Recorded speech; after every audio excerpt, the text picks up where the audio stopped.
आप सोच रहे होंगे 9 रूप तो देवी के होते हैं, फिर बहू? भाई बहू भी तो लक्ष्मी का रूप है। तो जब बहू के पैर पड़ने से घर में समृद्धि आती है तो और क्या क्या होता है, जरा देखिए। रामलाल और श्यामलाल 2 भाई थे।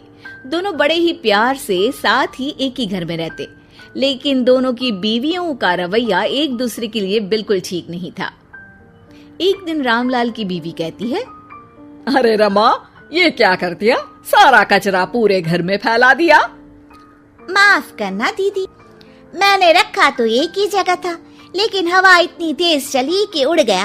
अभी उठा देती हूँ। हाँ हाँ, जल्दी करो।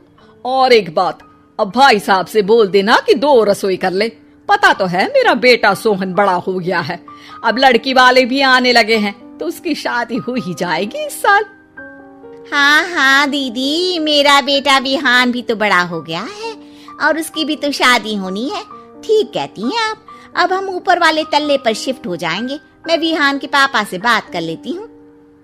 बात नहीं करना, शिफ्ट होना है, क्योंकि मैं अब साथ नहीं रह सकती। हाँ हाँ दीदी, ठीक है ना। फिर क्या, हो जाते हैं एक घर के एक परिवार के 2 टुकड़े और 2 रसोई, दोनों के बेटों की शादी। और फिर शुरू होती है कहानी। अरे मेरी बहू तो ढेर सारा दहेज लाई है। ये देखो, बड़ा टीवी, एसी, कार और गहने भी।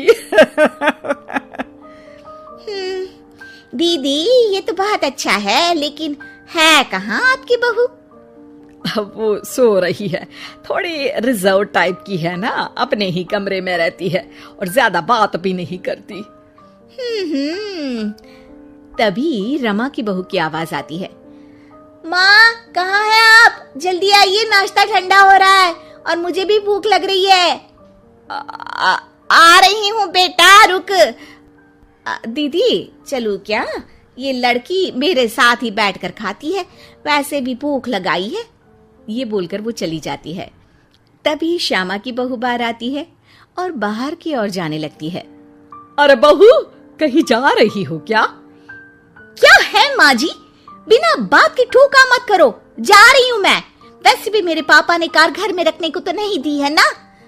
अरे नहीं नहीं बेटा, बिल्कुल बिल्कुल, घूमो घूमो। मैं तो कहती हूँ मुझे भी साथ लेकर जाया करो, साथ ही घुमा करेंगे। अरे नहीं नहीं, मैं आपके साथ बिल्कुल भी कंफर्टेबल नहीं हूँ। वैसे भी मैं शॉपिंग में जा रही हूँ, कहाँ आपको टांगती फिरूंगी। ये बोलकर श्यामा की बहू निकल जाती है। तभी उसके कान में ऊपर वाले तल्ले से हंसने की आवाज आती है। और ये कौन इतनी जोर जोर से हंस रहा है?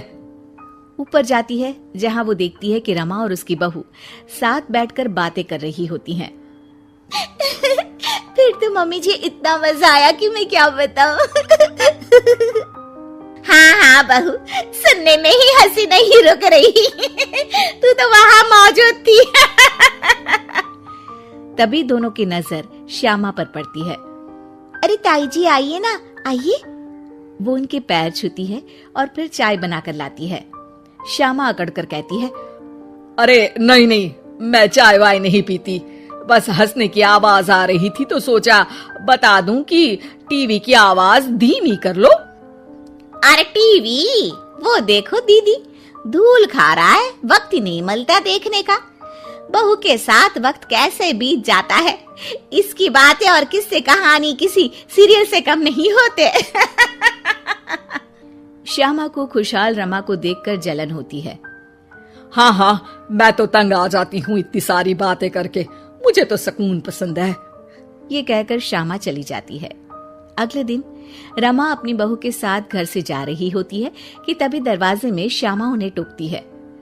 अरे कहाँ जा रही हो दोनों? अरे देखिए ना दीदी, इसे शॉपिंग करने जाना था। मैंने कहा अकेली चली जा, तो कहने लगी मम्मी जी आप घर में अकेले बोर हो जाओगे ना, आप भी चलो हमारे साथ। अरे अब इस उम्र में तू कहाँ घूमेगी? अब देखते हैं दीदी, जहाँ ये लड़की घुमा दे। अब मेरी बहू भी कल गई थी कार चलाकर। हाँ। तभी रमा की बहू कहती है, ताई जी मुझे तो कार चलानी नहीं आती, लेकिन हाँ, इस सुहाने मौसम में मम्मी जी को स्कूटी की सैर करा देती हूँ। श्यामा का मुंह बंद हो जाता है।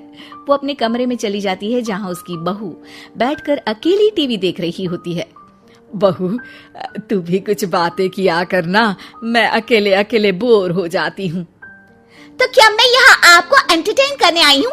देखिए मम्मी जी, मैं तो सिर्फ ये कहना चाहती हूँ कि ये टीवी मेरे पापा ने दी थी, तो ये टीवी कल तक मेरे कमरे में लग जानी चाहिए, समझिए आप। ये बोलकर वो वहां से चली जाती है।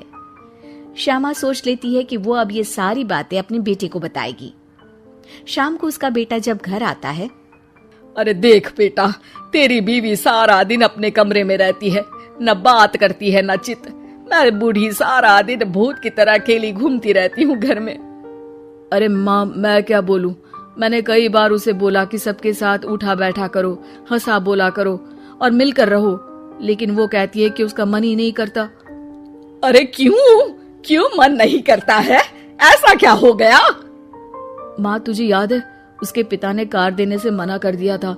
कहा था कि उनके पास पैसे नहीं है, साथ ही तेरे सामने हाथ भी जोड़ा था, लेकिन कैसे तूने उसके पिता के साथ बुरा व्यवहार किया था। उन्हें कहा था कि पैसे नहीं है तो किसी भिखारी से शादी कर दो अपनी बेटी की। हाँ बेटा, तभी तो आज दरवाजे पर इतनी लंबी कार खड़ी है। बस माँ, तो अब तू उस कार से ही बात कर और उससे मन लगा, क्योंकि पिता के आंखों का आंसू आपकी बहू के दिल तक उतर चुका है और आपकी इज्जत उसकी नजर में।